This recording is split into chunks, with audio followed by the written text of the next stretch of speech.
because the man doesn't have to feel like, oh, I'm the man. I have to be responsible for this stuff, and I have to do that, and I have to make all the right decisions and stuff. It's like you're a partnership. You're one flesh. You're one person now, right? In the sense of those kinds of things. But let's face it. Like you said, maybe there's not a lot of people consciously thinking that. There probably is some still to this day.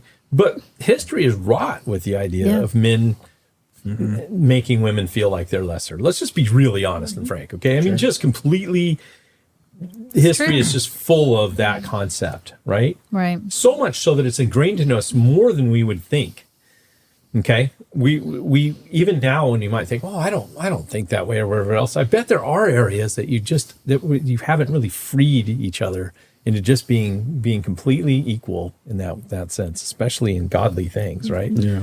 And so I just want to encourage people. And the reason why over history, I don't want to go back into history too much because I'm like where we're going forward. But I forgot to say this earlier, and it's just powerful for people to understand so that we really put an end to this.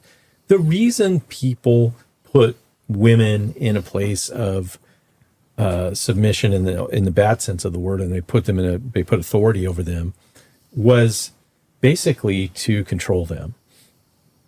Because if you tell a woman you're equal or you're free or you don't have to, you can do what you want, then the fear is, oh, they're going to do what they want. And that is why. It's the same reason why early on, 300 or 400 years after Christ rose, the church started putting out pamphlets about doing that exact thing, keeping women from getting too much authority in the church. They didn't want women to rise up. It was a bunch of men that didn't want women to do this. But guess what? Those same people wrote the same pamphlets about grace. They didn't want people to get grace because they felt like they would feel too free and stop giving them the authority. So it's an insidious reasoning for what the church has done to grace and to women. And it's time we just stop, folks. If you're listening to this right now,